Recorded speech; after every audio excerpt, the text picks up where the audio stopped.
Le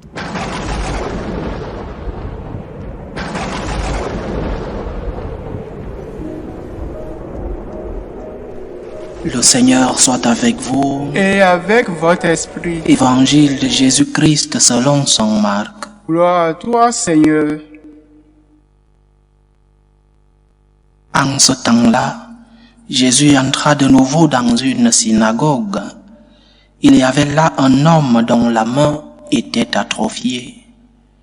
On observait Jésus pour voir s'il le guérirait le jour du sabbat.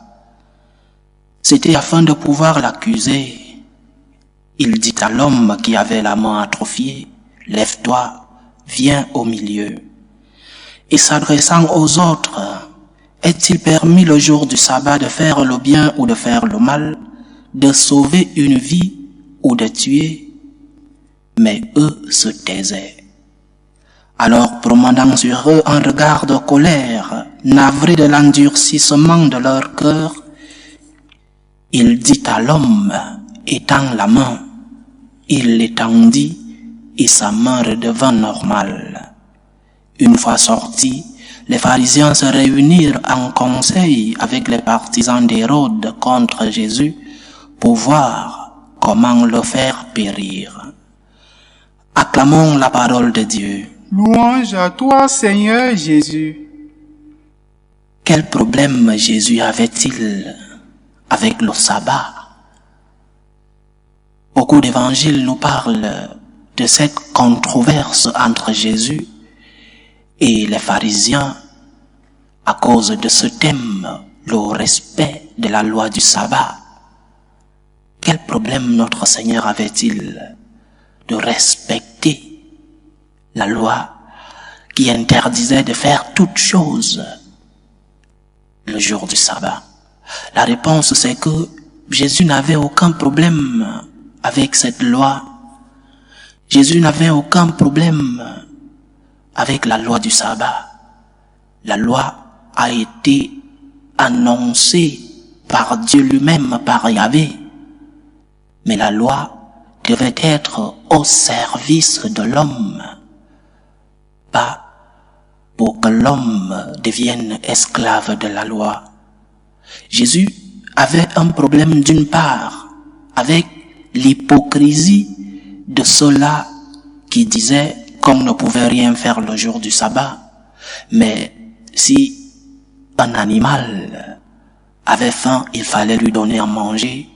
Si un animal tombait dans un puits, il fallait le retrouver très rapidement. Hypocrisie.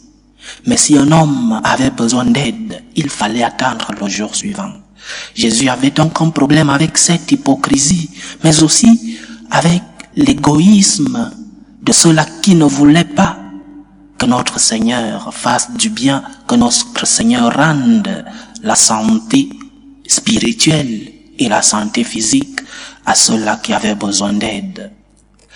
Le sabbat ou la loi du sabbat est une loi qui naît de Dieu.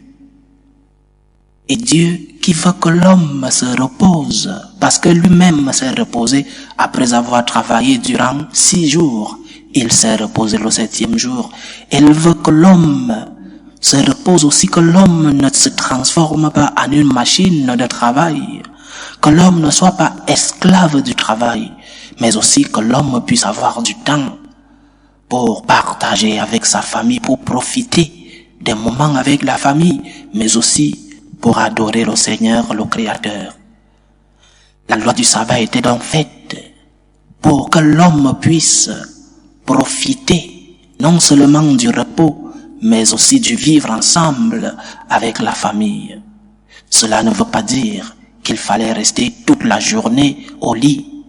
Cela ne veut pas dire qu'il ne fallait rien faire du tout, même si un membre de la famille était malade et qu'on pouvait le sauver.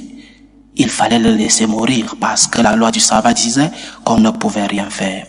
La loi, comme je disais hier, a été faite pour l'homme, pour accompagner l'homme, pour le bonheur de l'homme, pour que l'homme puisse atteindre la félicité, pour que l'homme puisse atteindre le bonheur et donc le salut. La loi n'est pas venue pour esclavagiser l'homme. L'homme n'est pas au service de la loi. Pas seulement la loi religieuse, mais aussi la loi civile. Une loi qui esclavagise l'homme, une loi qui est contre le bonheur de l'homme est une mauvaise loi. C'est l'enseignement que le Seigneur nous donne à travers cette controverse sur la loi du sabbat. Le sabbat est fait pour le repos de l'homme, oui, mais le sabbat est aussi fait pour que l'homme puisse aimer son Créateur en l'adorant, mais aussi pour que l'homme puisse aimer son prochain dans la famille en partageant avec ceux-là qui ont besoin, en partageant de son temps avec ceux-là qui sont le noyau même de la société qu'est la famille. Donc, le problème n'était pas le sabbat en lui-même. Le problème c'était comment on vit le sabbat. Quelle est ton attitude devant la loi du sabbat? C'était ça le problème que Jésus venait soulever. Quelle est ton attitude?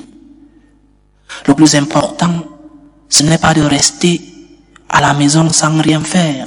Le plus important, c'est de pouvoir profiter de ce jour de repos pour pouvoir adorer ton Dieu, pour pouvoir se ressourcer envers celui-là qui est la source même de notre bonheur, mais aussi pour pouvoir partager avec les membres de la famille, pour prendre du temps, un temps de vivre ensemble avec ceux-là qui sont au milieu de nous.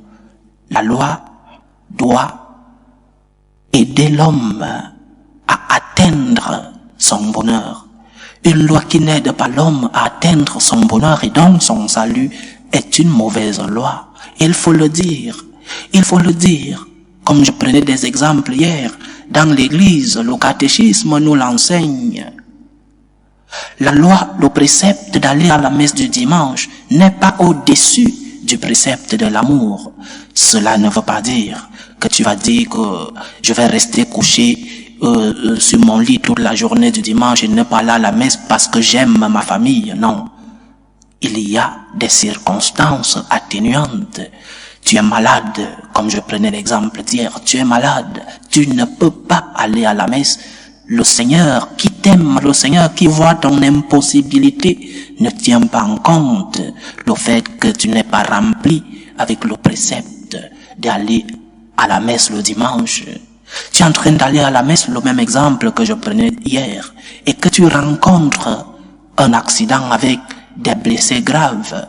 Ce que le Seigneur veut de toi, c'est que tu prennes soin de ces personnes. C'est la volonté de Dieu pour toi à ce moment-là. Même si tu perds la messe, le Seigneur ne prendra pas en compte ce péché. Donc, la loi est faite pour que l'homme puisse adorer Dieu.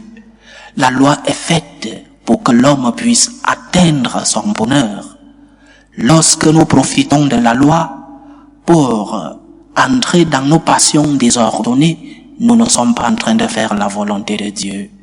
Nous devons donc respecter les normes qui nous aident à grandir. Nous devons respecter les normes qui nous aident à vivre en société, à savoir que nous avons des droits, mais aussi que nous avons des devoirs.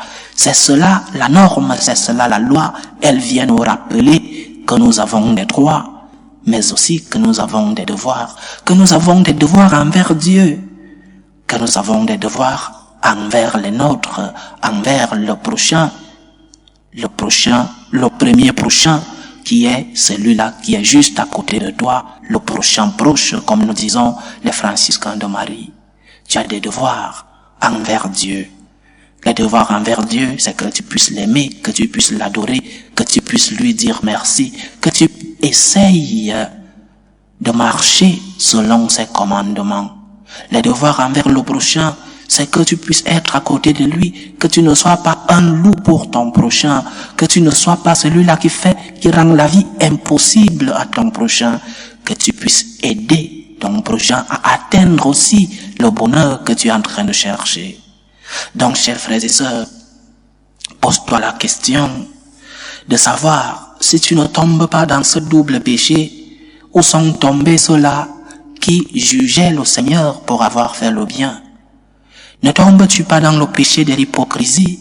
parce que tu demandes aux autres des choses que toi-même tu ne peux pas faire? Ne tombes-tu pas dans le péché de l'égoïsme parce que tu ne veux pas voir le bonheur des autres, parce que tu ne veux pas voir que le Seigneur a béni les autres? Pose-toi la question, es-tu tombé dans l'hypocrisie? Essayes-tu de faire ce que tu demandes aux autres de faire? Essayes-tu d'accomplir la loi en demandant aux autres de l'accomplir? Ou alors, es-tu tombé dans le péché de l'égoïsme? Lorsque tu vois ton prochain être béni, lorsque tu vois ton prochain qui a reçu des grâces, des dons du Seigneur, tu es jaloux, tu te plains devant Dieu. Le péché de l'égoïsme. Le Christ voit le fond de nos cœurs. Ne te laisse pas emporter par l'hypocrisie. Ne te laisse pas emporter par l'égoïsme. Le Christ lui-même est la source de ton bonheur. Il est la source de ta félicité. Il est celui-là qui est le premier à rechercher ton bonheur. Il recherche ton bonheur plus que toi-même. Il est celui-là qui nous appelle à son salut. Apprenons à aimer Dieu. Apprenons à respecter les droits de Dieu. Apprenons à respecter les droits de l'autre. Lorsque nous aurons respecté les droits de Dieu, lorsque nous aurons aimé Dieu, le prochain sera plus en sécurité parce que le Seigneur nous donnera sa lumière. Il nous donnera la force de pouvoir aimer ceux qui vivent autour de nous. La loi de la charité est au-dessus de la loi du sabbat. Respectons les droits de Dieu. Respectons notre relation d'amitié et de communion avec Dieu. Et en conséquence, nous pourrons respecter les droits de ceux-là qui vivent autour de nous. Loué soit Jésus-Christ. À jamais.